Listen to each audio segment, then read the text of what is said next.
Hello everyone, and welcome to the first video of the SideQuest Contact channel. A channel that I've dedicated to talking about one of my favorite pastimes and hobbies, tabletop role-playing games, Dungeons and Dragons, Vampire the Masquerade, Star Wars, and others. At this point right now, I'm kind of focused on Dungeons and Dragons. Got a few sessions running, and I wanted to start posting some videos. Now, in the future, coming up in the next few days, I'm going to be running and recording one of the published adventures I have up on the DM's Guild, and we'll talk more about that a little later. And also for this intro video, I wanted to start crafting an adventure together, kind of working through my process, talking about talking out my process as we go through and start thinking of a cool adventure for some beginning level players. So let's start with that. Now, when I'm getting ready to make an adventure, um, the first things I like to think about are the main characters of that adventure. Because the player characters, they're the protagonists, right? They're the stars of the story. So you have to create all the other characters. And I know there's a lot of storytellers, a lot of DMs that focus on world building, which is cool. I love world building. When it comes to low level adventures, you don't really need to do all that world building work. You really just kind of need to focus on a certain region. And with and if you're trying to make a story based adventure, it's really good to focus on the characters first, because it's character that ultimately makes a good story. It's the compelling characters, the relatable characters, and you want to spend some time developing that because that's really what's going to make the story stand out. Now, when I'm getting started, I got six character types that I'm thinking of. I got the main antagonist, right? I don't like to use the term big bad boss, final boss, big bad, anything like that. Just kind of, reduces it to, clicking buttons on a video game controller. You want this main antagonist to be an actual character. What does this character want? What are they trying to accomplish? What is standing in their way? Well, in this case, what is standing in their way are the player characters. I also like to come up with who's the antagonist's lieutenant, who's the one that the players are going to interact with most before they get to the main antagonist. I like to come up with some contacts and allies, like characters that the NPCs that the main player characters can go to get information, get little side quests. Because these characters and allies, they also have things they're trying to accomplish. They have things they need done, and that will result in story and adventure and side quest for your players. Now, we see down here that I also like to include a false ally. It's a character that the will befriend the characters, help them, guide them, even fight with them if need be. But at some point in the story, and that's for us to decide as we develop. But at some point during the story, this false ally will betray the player characters in some way or fashion. So these are the templates, these are the main characters I like to start with.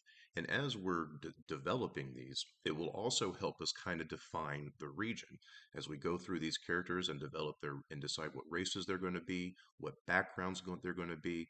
That's going to help us kind of focus in on what the region's going to be like as well. Now, that's not to say that every single one of these six characters is going to be a native of the region, but some of them are, and that's going to help us with that.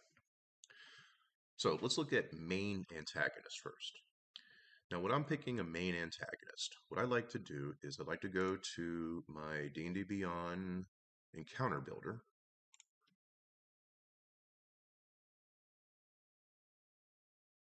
And got a pretty good number of resources here that I can pull from. So let's go to the party. So we said we're starting off brand new, right? So we're going to do 4 first level characters. That's your PC party. 4 first level characters.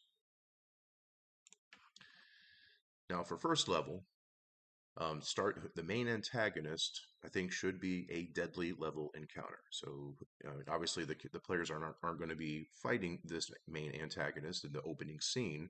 They're going to be doing the side quest, finding things, gathering experience, all of that. But the whole point is to get to a point where they can challenge this main antagonist. And I think challenge rating 4 is pretty good for a first level group. Yeah, challenge rating 4 is deadly. What's 5? It's, oh, say 5 is also deadly. What's 3?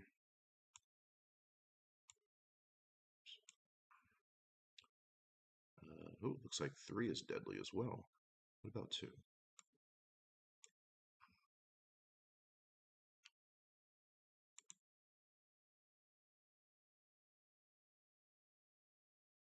Did I do that right? 2 is deadly? Let me double check my characters.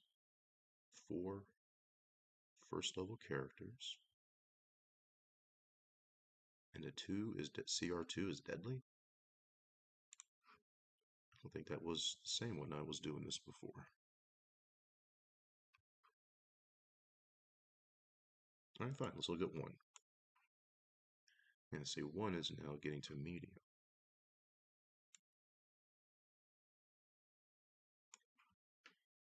You know, we're going to go with 4. 4 is a good number because we can go back here to our other characters and kind of base that around that. So, for example, these contacts and allies, they're going to be level 1, equal to what the players are. The false ally is going to be level 2.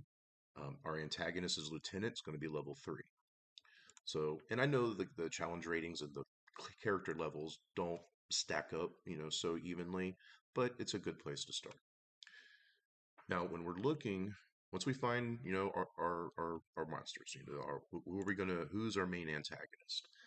I like to look through here and find one that actually tells a good story. Not just, a blind monster that just, cannon fodder, but something that has something that compelling about it. So let me adjust my filters here. So I'm only on CR4. Yep, challenge rating 4. And let's just kind of sort alphabetically and see what we got. Let's see. Dragon Wormling. Banshees. Banshees are nice. You can put a lot of story in a Banshee. Barghest. They had a good scene of a Barghest in one of the Drizzt novels.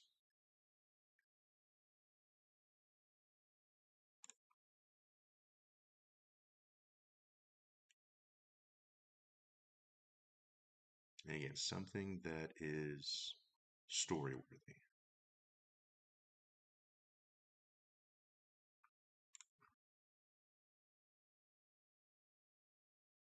Ghosts. Gnolls, if you wanted to have some Gnolls as the main antagonist at the beginning, those are fun.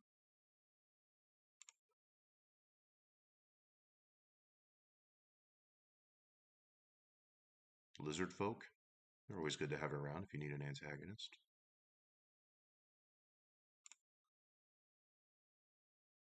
Orcs, level 4, you get an Orc War Chief. It's a little overdone, I think. Could go Red Dragon Wormling. Now, even though they're the youngest of the Red Dragons, it would still be pretty tough for a first level group.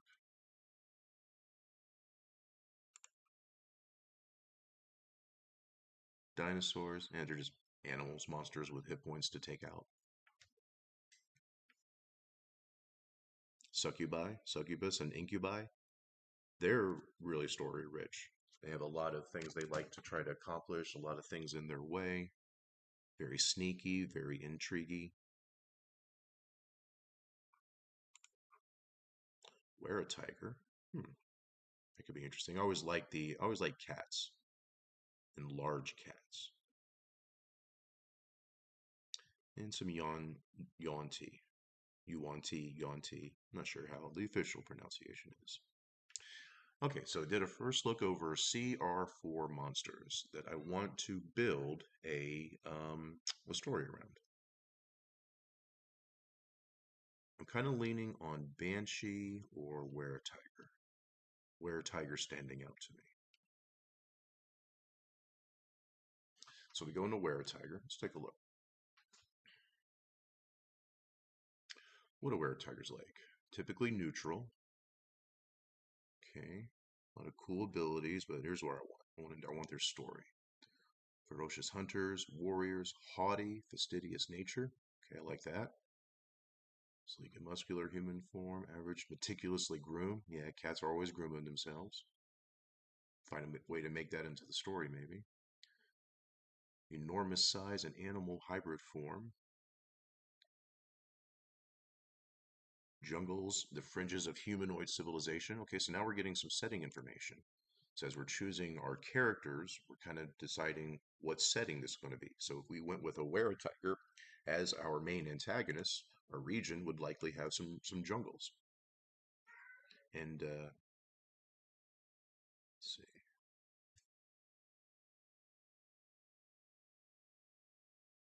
Okay, yeah, we know about lycanthropy, transforms people into animals. Okay, oops, wrong way. Evil lycanthropes hide them. Okay, so let's go with this. I'm gonna go with a Were-Tiger. Now, the cool thing about shapeshifters is players don't have to know that they're a shapeshifter until it's too late. So I'm going to go back into my notes, and that's my antagonist. It's going to be a Were-Tiger.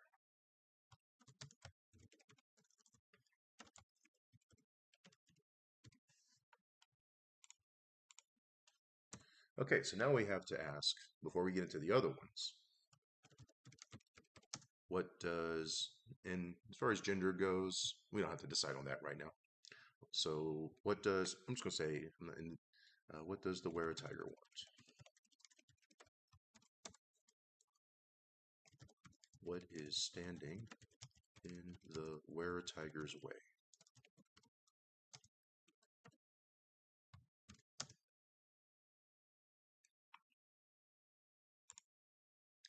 So we got to think, what is this? What does this main antagonist? What is it trying to accomplish? Now, if I'm looking at our abilities, see it's very strong, very healthy, very dexterous, kind of light on the others. High in perception, high in stealth, so it's sneaky.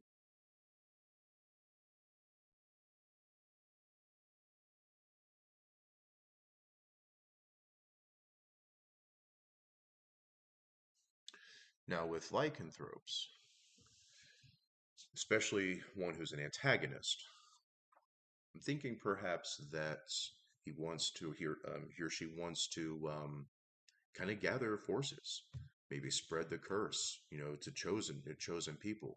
Like, watch a city, watching the people in that city, thinking, okay, that one would be good in my group, that one would be good in my group, and then finding a way to infect them, bring them, and then bring them into the fold. Of course, then the players are going to have to deal with that. And that takes us to our, see, this is good. That takes us to our contacts and our allies here.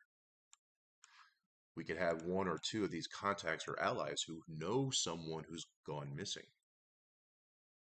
Maybe they have clues. This person was last seen here, and then you can put in clues into the adventure for your characters to follow.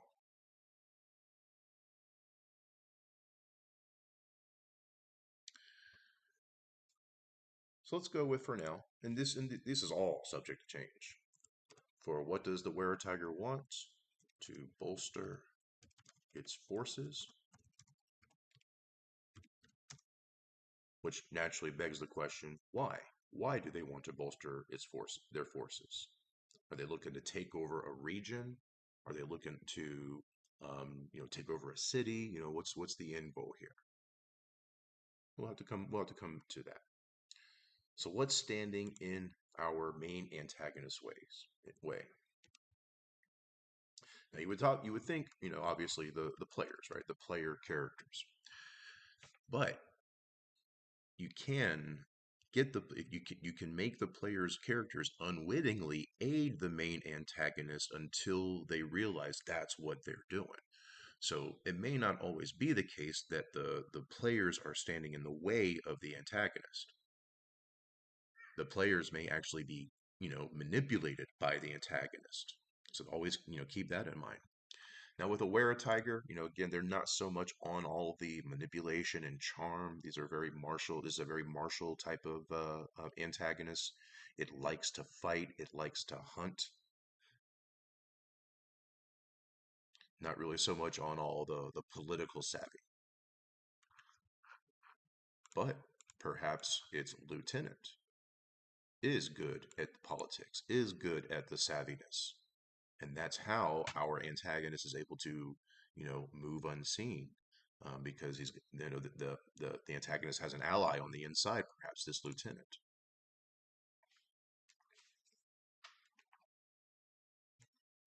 So I think those are some really good starting points. We got a main antagonist, right? We got a Were Tiger who is skulking and about and stalking a city, looking for people to add to his group. We've started thinking about who the lieutenant is, and we'll develop more on that later. So let's take a break on this for a moment because yeah, we're gonna be wrapping up, and yeah, I want you to stay tuned because we are going to be recording our first game session sometime this week. My hope is tomorrow. If things don't work out, then it could be later in the week or next week. If I don't get a game session recorded, then we may do more of these types of videos. And if you have ideas that you want to, input for this, because this is all open, this is all public. I'm not looking to publish this stuff right here. Any of this stuff you want to use, you're welcome to it. So if you have something you want to contribute that I can put into here, as we kind of walk through this. We'll do more videos of this as we to develop this adventure of ours.